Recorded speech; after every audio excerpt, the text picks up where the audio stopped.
नमस्कार शोधार्थियों। सुधा उपाध्याय के चैनल कहना ज़रूरी है में आज की श्रृंखला में हमारे साथ हैं दिनेश अत्री जी। ये पुस्तक उन्होंने मुझे भेंट की, रिबन की पीली पंखुड़ी। साथियों, ये पुस्तक मुझे मिली है और इसमें से मैंने अपनी पसंद की 3 कविताओं को चुना है सदी के महत्वपूर्ण कवियों की श्रृंखला में।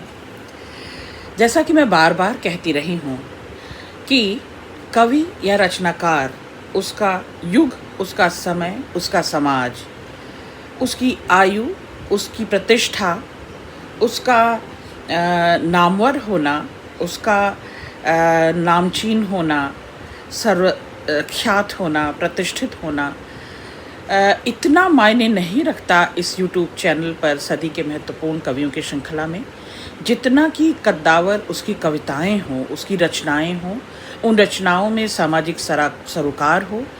और शोधार्थियों, वो आपको आपके शोध में, आपके संधान में अन्य कविताओं के साथ कंटेम्प्ररी और कविताओं को जानने, चिन्हने और पहचानने में तुलनात्मक रूप से वो आपके कितने काम आती हैं, मैं उन्हीं कविताओं का चयन करती हूँ।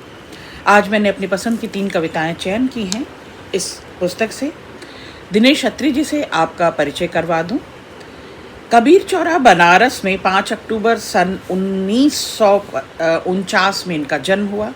चंदौसी जिला मुरादाबाद में आरंभिक इनकी शिक्षा हुई और इसके उपरांत सागर विश्वविद्यालय सागर से ही इन्होंने वनस्पति शास्त्र विषय में 1970 में स्नातकोत्तर के बाद डॉक्टरेट और 44 वर्ष तक उसी विभाग में ये अध्यापन करते रहे।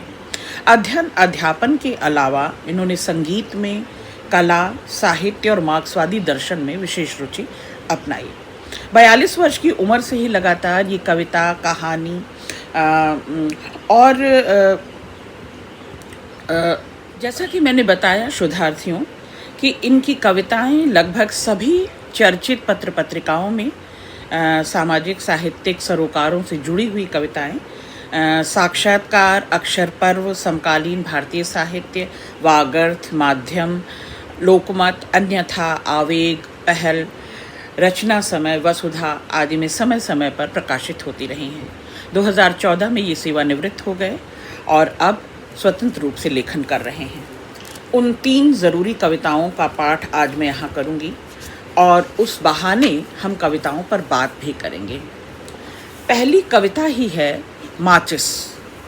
शोधार्थियों, इस माचिस की भीतर की आग को चिन्हने की कोशिश कीजिएगा और इस माचिस के भीतर जो संभावनाएं हैं और जो गायब होती जा रही है, मासूमियत जो गायब होती जा रही है, अपने भीतर की तरलता, सरलता, उस सह अस्तित्व को भी चिन्हने की कोशिश कीजिएगा।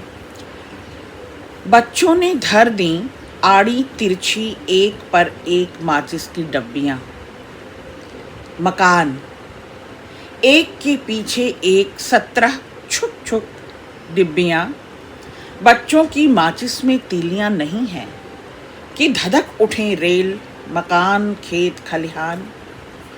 माचिस में है सरसों, गेहूं के दाने, कोयम्बटूर के राजा काने, जुगनू, तिलचट्टे, सीपियां, शंख, चोइये, कंचे, तितलियां, मोरपंख, राक्षसों के सर, परिंदों के पर, आटे की चिड़िया, माटी की गुड़िया, गुड़िया के जेवर, हनुमान के तेवर, आसमान से उतारे चांद, सूरज, तारे, मस्जिद, मंदिर, गिरजे, कारखानों के कलपुर्जे। कारखाने बना रहे हैं तीलियां, कारखाने बना रहे हैं तीलियां, तीलियां नहीं हैं बच्चों की माचिसों में। माचिस के बिना तीलियां लाचार हैं, माचिस के बिना तीलियां लाचार हैं, तीलियों के बिना कितनी संपन्न हैं माचिसें। उन माचिस के डब्बों में तीलियां नहीं हैं और उन माचिस के डब्बों में अथाह संसार है, सपनों का संसार, कल्पना का संसार, एक नया ही संसार, एक नई ही दुनिया बस रही है। जिसमें बच्चों का पूरा बचपन, उनका अल्हड़पन, उनकी मासूमियत, उनका खेल खिलवाड़, उनका खिलंदड़पन सब कुछ समृद्ध कर रहा है उस माचिस की डब्बी को। कभी वो मकान बन जा रहा है, कभी वो दुकान बन जा रहा है, कभी वो रेल की गाड़ी बन जा रही है, कभी उन डब्बों में खन खन आकर गेहूं के दाने और सरसों के दाने हैं। अथाह संसार की जितनी कुवत काबिलियत हो सबको धता बता रही हैं ये माचिस की डिब्बियाँ। और ज्वलनशील तीलियाँ इनके बगैर हैं। ज्वलनशील तीलियों के बगैर ये माचिस अपने आप में एक विशाल दुनिया समेटे हुए हैं और वो संभावनाओं से भरपूर है। तो इतनी ऐसा सहज हो जाए जीवन, इतना सरल हो जाए चिंतन मनन, ऐसा ही जीने को ललकता है मन हम सब का। एक बार बन जाए हम सब का भी बचपन। साथियों, हम सबकी ये ख्वाहिश रहती है, हम सबकी ये मनोकामना होती है कि लौट जाए फिर उसी नॉस्टैल्जिक में, उसी संसार में, बचपन का वो संसार जहाँ कोई विवेक नहीं, सोच नहीं, कोई दुराव नहीं, छिपाव नहीं, कोई आग नहीं, कोई ईर्ष्या नहीं, कोई द्वेष नहीं, और जहाँ हमारी कल्पनाशीलता से हम संसार को अपनी नज़र से, अपनी नज़रिए से देख रहे हैं, आंक रहे हैं। बेहतरीन कविता दिनेश जी की मेरी पसंद की दूसरी कविता इसी संग्रह से, जब हम छोड़ देते हैं एक दूसरे का साथ। ये कविता बेहतरीन है शोधार्थियों। कई मायनों में और कई परतों में मुझे ये कविता खुलती हुई नज़र आई। आप भी इस पर गौर करें। जब हम छोड़ देते हैं एक दूसरे का साथ, छूट जाती है वे जगहें भी जहाँ हम थे साथ। छूट जाती है पार्क के कोने की टूटही बेंच, घाटी के अचानक मोड़ पर इमली तले कैंथे की चटनी के साथ गर्मा गर्म मंगोड़ियों का ढाबा, खंडहर की काई लगी दीवार पर कुरीदे हर्फ, टेकरी पर बसे हनुमान मंदिर से फूटती मध्यम रोशनी और लोबान की गंध में डूबी घंटियां, कोहरे में डूबी झील में कश्ती की चांदनी रातें, सिवार में उलझे चांद को सवारती पतवार की छप छप, दौड़कर पकड़ने पर छूट गई बस की सीट पर स्कार्फ, पुस्तकालय की दूसरी मंजिल की तीसरी शेल्फ पर बाएं से छठी किताब के 37वें पृष्ठ पर दबी रिबन की पीली पंखुड़ी। बाएं से छठी किताब के 37वें पृष्ठ पर दबी रिबन की पीली पंखुड़ी, और वे तमाम तयशुदा जगहें भी जाती हैं छूट जब हम छोड़ देते हैं एक दूसरे का साथ।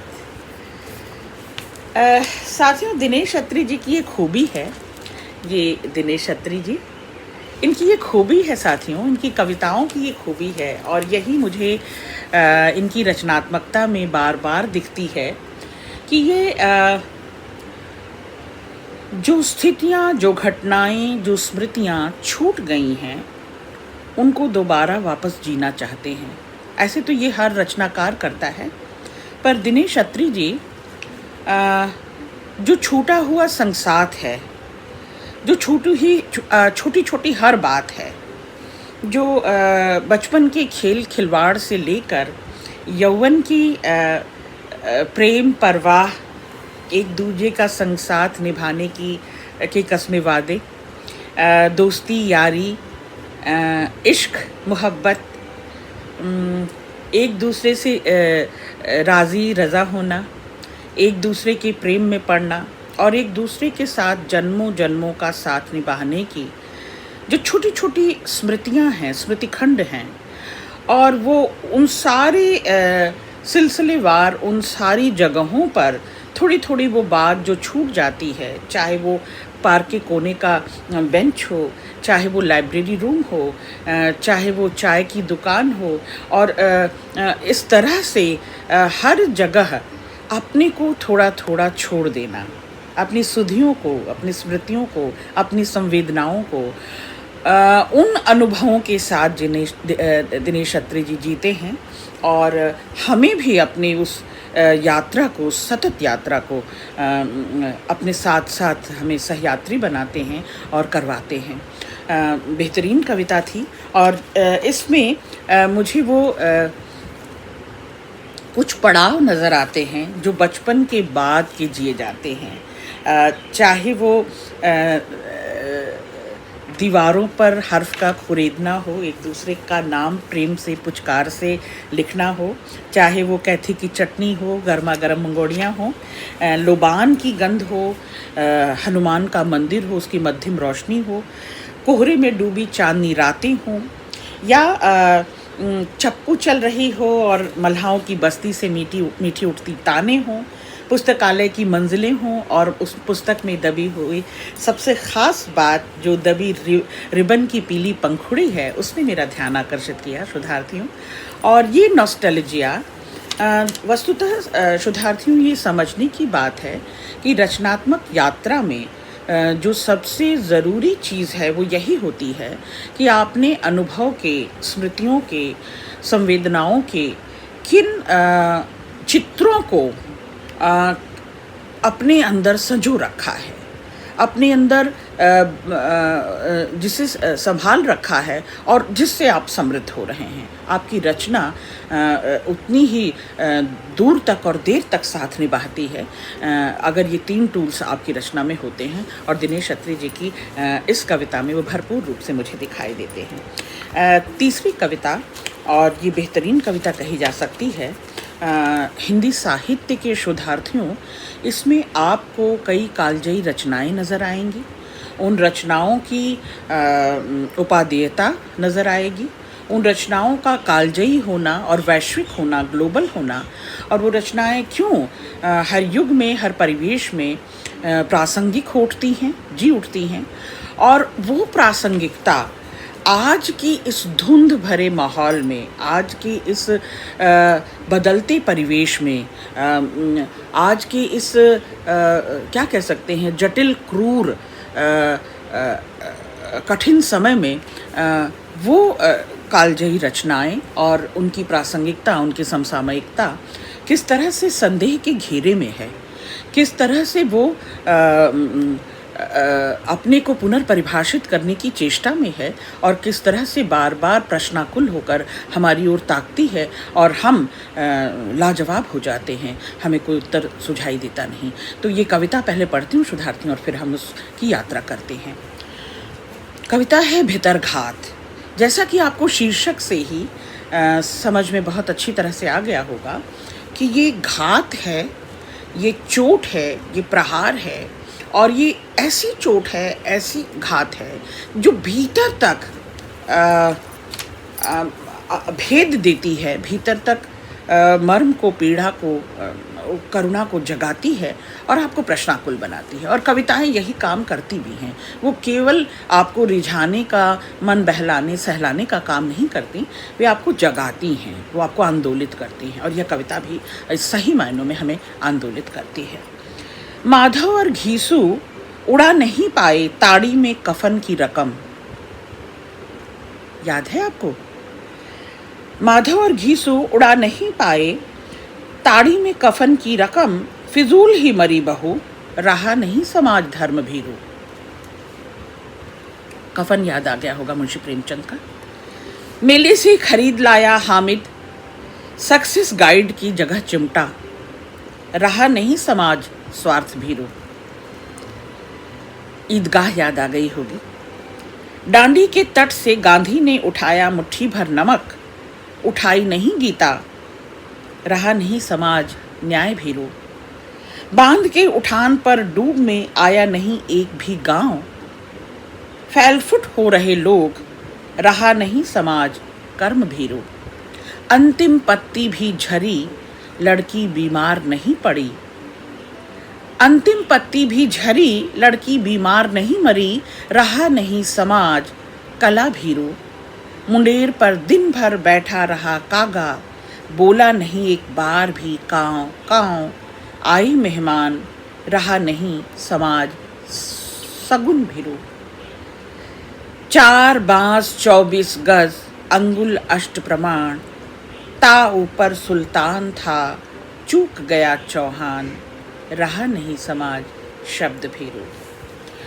आपने कालक्रम के अनुसार, आपने युग और समय और समाज के अनुसार बदलते समाज को, परिवेश को और कालजयी रचनाओं को देखा, उनकी मूल मंत्र को, उनकी मूल संवेदना को टटोला, और आपने आखिरी कविता की हर आखिरी पंक्ति जो सवाल आपको दे रही थी, दरअसल जो भीतर आपकी बेचैनी पैदा कर रही थी और जिसके प्रति आप आज भी संधान में हैं जुटे, दरअसल दिनेश अत्री का वही विषय वस्तु है, वही सब्जेक्ट है और उनकी कविता की वही रचनात्मकता है। साथियों, बहुत शुक्रिया।